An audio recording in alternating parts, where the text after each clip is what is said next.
नमस्कार, शुभ सकाळ, सुंदर अशा दिवसाच्या सुंदर अशा शुभेच्छा। आजच्या एका नवीन डेली व्लॉग मध्ये तुमच्या सगळ्यांचं खूप मनापासून स्वागत आहे। तुम्हाला डेली व्लॉग कसे वाटतात मला नक्की कमेंट करून सांगा। अजून कुठले व्लॉग्स बघायचे असेल ते देखील सांगा।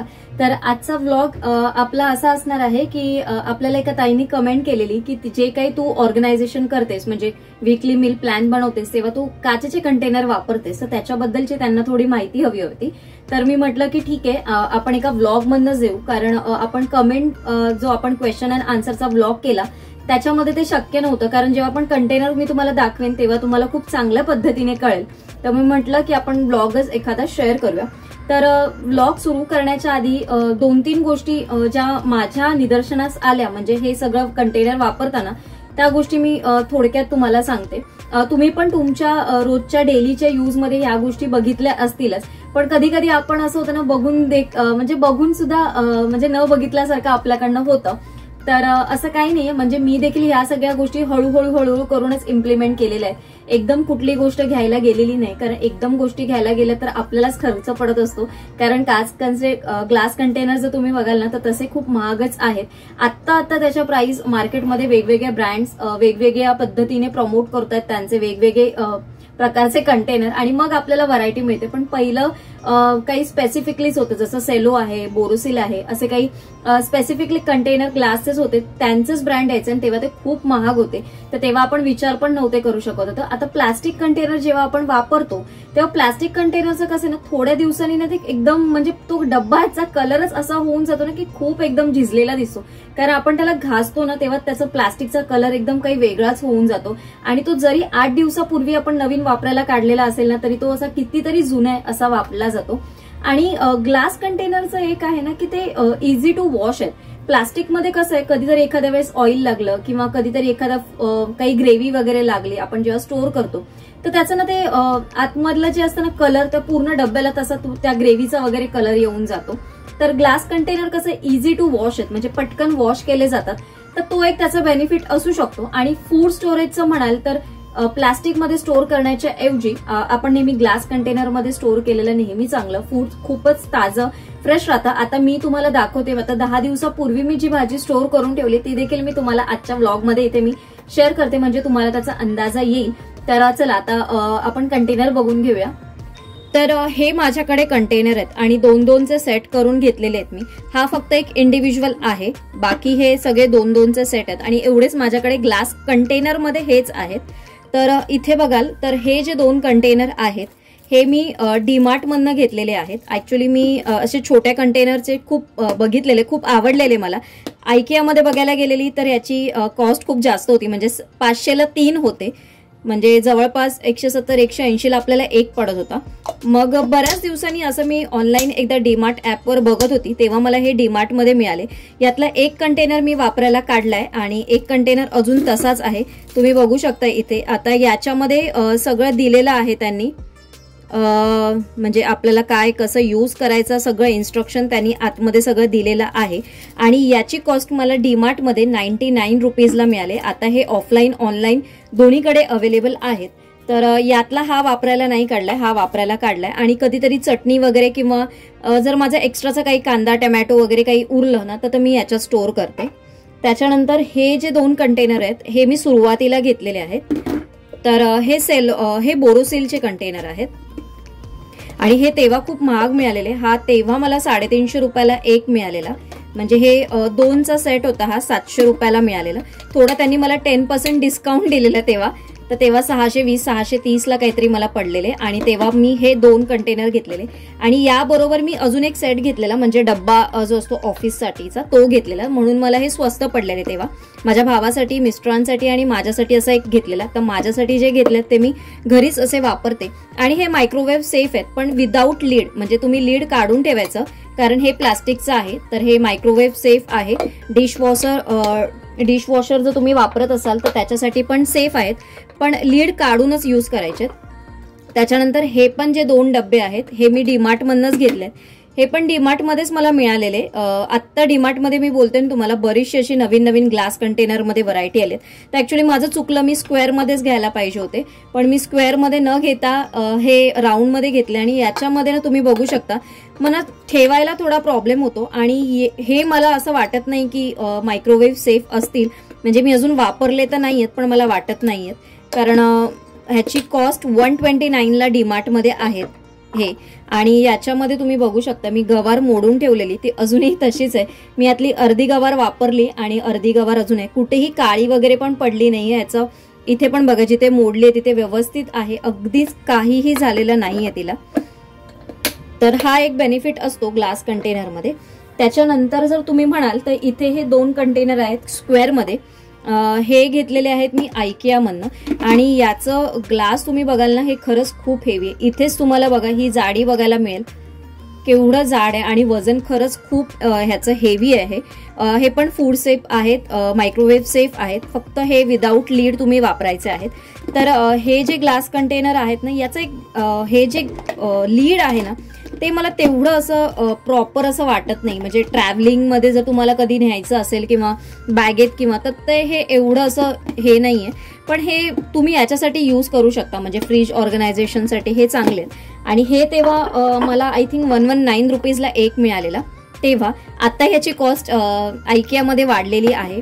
मी गेल्या वेळेस गेलेली तेव्हा हे 159ला एक होता, तेव्हा हे 119ला होते. तेव्हा मी हा 2चा सेट घेतलेला, इंडिव्हिज्युअलच होते. त्याच्यानंतर हा जो आहे हा सेलोचा आहे आणि हा पण तसाच आहे, मायक्रोवेव्ह सेफ आहे, डिश वॉशर सेफ आहे, पण विदाऊट लीड तुम्ही वापरायचं, कारण हे सगळं हे प्लास्टिकचं असतं त्याच्यामुळे. आणि याच्यामध्ये पण मी बीन्स स्टोअर करून ठेवलेले, ते देखील अजून तसेच आहेत. आणि मी जसं म्हटलेलं, तुम्ही दोन्हीकडचं साईड आहे ना तुम्ही कापून ठेवा, त्याने आपली ही बीन्स आहे ना ताजी राहते, कुठेही खराब होत नाही. तर याला पण आता 10 दिवस होऊन गेलेत ऑलमोस्ट.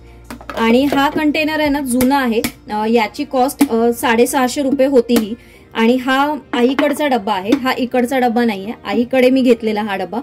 आणि तेव्हा मग आता मी आईकडनं घेऊन आली, कारण मग मला बरंचसं काही चॉपिंग वगैरे करायचं असतं. कधी कधी माझे कुकीज असतात, कधी कधी चॉकलेट्स असतात, कधी केक असतो, असं पॅक करून ठेवायचं असतं, तर मला यूज होतं, म्हणून मग मी आईकडनं हा मागून घेऊन आलेली हा कंटेनर. तर अशा पद्धतीने हे मी ग्लास कंटेनर वापरते. आय होप तुम्हाला सगळी माहिती मिळाली असेल. आणि तरी देखील तुम्हाला काही जर क्वेरी असेल, तुम्हाला काही प्रश्न विचारायचे असेल, तर नक्की मला कमेंट करून सांगा, मी नक्की त्यांचा आन्सर देण्याचा नक्की प्रयत्न करेन. आय होप ताई तुम्हाला सगळ्या गोष्टी कळल्या असतील, ज्या काही मी कंटेनर विषयी माहिती आणि त्याचे प्राइस आणि त्याचे डिटेल सगळे तुमच्याबरोबर शेअर केलेले आहेत. याच्या व्यतिरिक्त पण मी फ्रीज ऑर्गनायझेशन मध्ये बराचसे जे काही यूज करते ते ग्लास कंटेनरच आहे, त्याच्याविषयीची पण माहिती हवी असेल तर मला नक्की कमेंट करून सांगा. नक्की ती येणाऱ्या ब्लॉग मध्ये तुमच्याबरोबर नक्की शेअर करण्याचा प्रयत्न करेन. तर आता आपलं हे तर सगळं झालं, पण आता जेवण करायचंय, तर जेवणाला आता आपण सुरुवात करूया.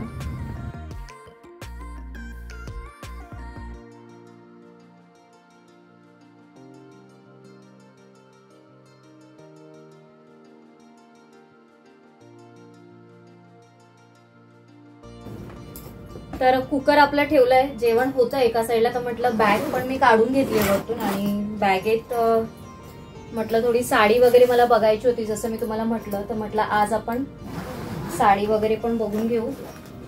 आणि बॅगेत ना काय काय एवढं ठेवलेलं आहे ना, कधी बघायला वेळच मिळत नाही. एवढी कामं असतात ना, कामाच्या गडबडीत वेळच मिळत नाही. तर म्हटलं आता आपण बॅग मधनं सगळं बघून घेऊया काय काय ठेवलंय मी ते. तरी शॉल पण मी ओपन नाही करून बघितले, किती दिवस झाले, किती वर्ष झाली, बॅग खोलणं होतच नाही. याच्यात पण एक साडीच आहे, फॉल बेडिंग वगैरे काही केली नाहीये. ही लग्नातलीच साडी आहे माझ्या, ही पण अशीच ठेवली आहे पॅक करून. विचार करते ही नेसते, तर ही नेसलीच गेली नाहीये साडी. भरत क्षेत्रमधनं घेतलेली, भरत क्षेत्र नाही, आय थिंक आसोपालव मधनं घेतलेली. ही पूजेची साडी होती. पूजेला आधी मी नऊवारी साडी नेसलेली, आणि नंतर मग संध्याकाळसाठी मग थोडं काहीतरी फॅन्सी हवं म्हणून मग ही साडी नेसलेली. तर आता ही पण बघते, याच्यावरचं ब्लाऊज पण आता मला बघावं लागेल होतो की नाही वगैरे. सगळं ब्लाऊज वगैरे याच्यातच ठेवलंय मी, ही घालून बघते. आता काढलीच आहे, आता सगळंच काढून बघते एक एक करून. त्याच्यामध्ये पण काय काय साड्या आहेत. हा हे बघा, ही दाखवते, ही नऊवारी साडी आहे माझी. ही मी नेसलेली, पूजेला नेसलेली, जेव्हा लग्न झाल्यावर पूजा असते ना तेव्हा सकाळी ही नऊवारी साडी नेसलेली. आणि या नऊवारीला ना मी पुढे हा असा हे लावून घेतलेला, म्हणजे कुठेही पुढे ना हे करायला, खोचायला ना कमी पडायला नको म्हणून अशा पद्धतीने ब्लाऊज पीस लावून घेतलेला. साडी छान दिसत होती. कधीतरी फोटो शेअर करेन तुमच्याबरोबर. आणि मला ना दुसरी साडी बघायची आहे. ही पण लग्नातलीच साडी आहे. सगळ्या लग्नातल्या साड्या आहेत ना त्या ह्याच्यातच ठेवलेल्या आहेत. ही खूप आधीची साडी आहे माझी, कॉलेजमधली नेसलेली मी, खूप आधी घेतलेली मी, तर ती आठवण म्हणून ठेवली. ही लग्नातली आहे, नऊवारी साडी आहे. ही पण येलो कलर आहे. आणि दाखवू का ओपन करून तुम्हाला, कारण परत परत काय होणार नाही आणि मी नेसलीच नाही आहे नंतर. ही अशी साडी आहे. आता पूर्ण मला खोलावी लागेल म्हणून जास्त खोलत नाहीये. असा कलर आहे आणि हा ब्लू कलरचा हे आहे. याचा ब्लाऊज मी खालीच ठेवलाय. साडी याच्यातच आहे, ड्राय क्लिनिंग करून आणली आहे आणि अशीच ठेवून दिली. तर या निमित्ताने तुमच्याबरोबर पण सगळ्या गोष्टी शेअर करता आल्या मला. ह्याच्यात पण ही एक साडी बघू, मला ही पण बघायची आहे. ही पण लग्नातल्या साडीमधली आहे. हा ब्लाऊज आहे याच्यावरचा. हा असा पॅटर्न आहे बघा. पाठीमागे हुक होते आणि हे हुकलाच असा एक ब्रोच लावलेला आहे. आणि हा असा पॅटर्न आहे याचा. साड्या उलट्या घडी करूनच ठेवते मी, जेव्हा कधी घडी करून ठेवायची असेल तर. ही साडी पण दाखवते तुम्हाला ओपन करून, पण उलटी आहे ना, तुम्हाला कळणार नाही. अशी बघा, असं कळेल तुम्हाला. ही पण मस्त साडी आहे. साखरपुड्याची साडी आहे ही पण. आणि ही रूपसंगम मधनं घेतलेली आपण, नाही रूपसंगम नाही, ही पाणेरी मधनं घेतलेली आम्ही. तर आता मिळाल्या, ज्या मेन साड्या होत्या त्याच बघायच्या होत्या मला. आणि आता आहे तर मग बॅग मधनं जरा ओपन करून वगैरे सगळं बघते. यांचा कुर्ता इथे वरती माहितीच नाही, आपण एक काढून ठेवते, आता खालीच ठेवते. आणि याच्यात थोडे माझे क्लचेस वगैरे आहेत, पर्स वगैरे आहे, ज्या मी खाली जास्त वापरणं होत नाही माझं, मग अशा वरतीच ठेवते. तर हे बघा, हा एक आहे असा बटवा आहे. आणि हा एक आहे, हा बघा. पर्सचं कलेक्शन बघायचं असेल परत एकदा, किंवा असं क्लचेसचं वगैरे कलेक्शन बघायचं असेल तर नक्की कमेंट करून सांगा. बऱ्याच व्हरायटी आहेत माझ्याकडे अशा, याच्यामध्ये पण आहे. आणि खाली ठेवून यूज नाही होत ना जास्त, त्याच्यामुळे मग मी या सगळ्या आतमध्येच ठेवल्यात. ही बघा, ही पण अशी आहे लग्नामध्ये वापरायला वगैरे. आणि याला ना हे सगळं लावण्यामधनंच घेतलेलं आहे मी. हे अशी आहे, खूप जुन्या या पर्स आहेत आणि अजूनही सगळं स्टोन वर्क वगैरे तसंच आहे याचं. ही आईकडनं आणलेली मी एक पर्स आहे, म्हणजे हे रिटर्न गिफ्ट मध्ये वगैरे मिळालेली. मी वापरली थोडी आधी आणि नंतर मग ह्याच्यातच ठेवली. ह्या खूप निघालेल्या मध्यंतरी अशा गिफ्ट वगैरे द्यायला. आणि याच्यात पण एक पर्स आहे, बघा छोटी अशी. ही पण खूप छान दिसते घेतल्यानंतर. आता काढलंच आहे तर म्हटलं बॅग पूर्ण बघूया आपण काय काय आहे ते. आता हे सगळं क्लीन करून घेते बॅग वगैरे सगळं आणि मग पॅक करून ठेवते परत. तर इथे मी सगळ्या साड्या काढून घेतल्यात, 2 साड्या काढून घेतल्यात. आणि याच्यामध्ये अजून एक गोष्ट जी मला मिळाली, बॅगेत मिळाली म्हणजे आतमध्ये ठेवलेली होती, म्हटलं तुमच्या बरोबर शेअर करते. हा देखील एक बटवा मिळाला मला. हा असा आहे आणि हा कवड्यांचा आहे खाली.